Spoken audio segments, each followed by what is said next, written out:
유승민 작가와 함께합니다. 어서 오세요. 안녕하세요. 자, 오늘은 어떤 뉴스인가요? 네, 오늘은 그 연이자 36,500%의 불법 고금리를 받은 그 미등록 대부업자 일당이 검거됐다는 소식입니다. 36,500%요? 예. 그럼 365배가 되는 겁니까? 예, 그렇습니다.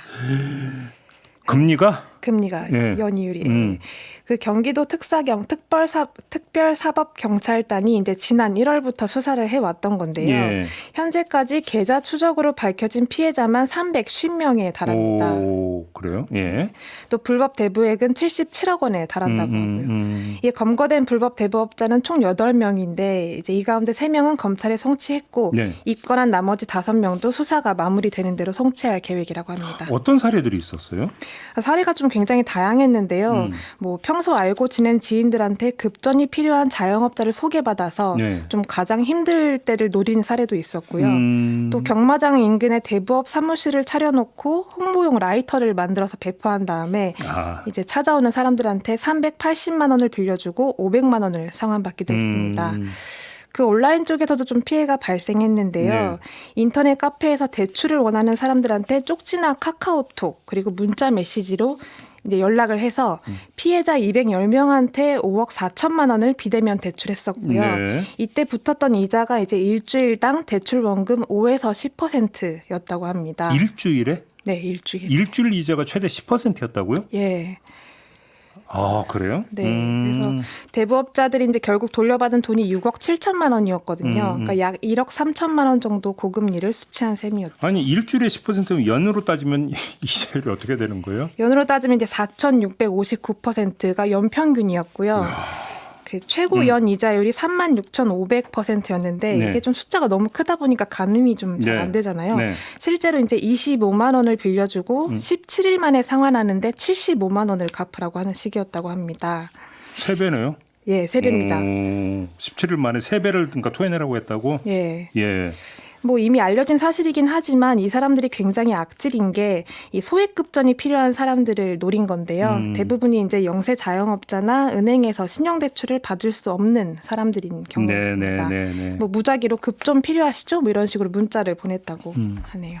근데 25만 원이 필요해갖고 이렇게 빌릴 정도면 75만 원을 갚을 수 없는 거잖아요. 그렇죠. 사실상 그렇습니다. 네. 근데 이 사람들의 좀 이유를 알아보니까 그 대부업자들이 접근을 할 때 그냥 이자가 5%입니다, 뭐 10%입니다 이렇게 이야기를 한다고 합니다. 그럼 돈을 빌릴 때 이자가 5%다라고 하면 100만 원을 빌리면 105만 원을 갚으면 되는 거 아닌가라고 생각을 하기 쉽잖아요. 당연히 연 이자라고 생각을 하겠죠. 예.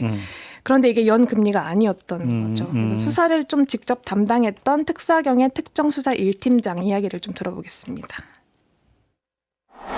우리가 통상 그 은행 금융권에 있는 금리가 뭐 5%, 뭐 4%, 6% 이러는 것은 연금리를 따지는데 일주일, 뭐 길어야 한 달, 뭐 이런 식으로 이렇게끔 하는 거거든요. 그러니까 사람들의 인식은 이게 그냥 금융권하고 좀 비슷하네, 내가 좀 빨리 갚으면 되겠네, 이러한 생각을 하게끔 만들어버리는 거죠. 그렇게 해서 이 사람들이 또 제때 돈을 갚을 수 있느냐 그러면 못 갚거든요. 만약에 돈을 못 갚게 된다라고 하면 엄마, 아버지, 뭐 형제, 자매들, 가족, 지인들한테 연락을 하게 되는 거죠. 그렇게 해서 압박을 해서 돈을 갚게끔 만들고 이렇게 하는 부분이죠. 근데 그 접근 방법이 인터넷 카페도 지금 개설했다라는 거잖아요. 예. 어떻게 했다라는 거예요? 그 대부업자가 직접 인터넷 카페를 좀 운영해 왔다고 하는데요. 좀 궁금해서 무슨 카페인지 물어봤는데 이제 예. 모방 범죄가 우려된다고 답을 듣진 못했습니다. 밝힐 수 없다. 네. 모방을 우려해서. 예. 대신 그래요? 이제 거기서 무작위로 추출된 개인 휴대폰 정보를 알아내서 문자로 대부업 광고를 했던 시기였고요. 예.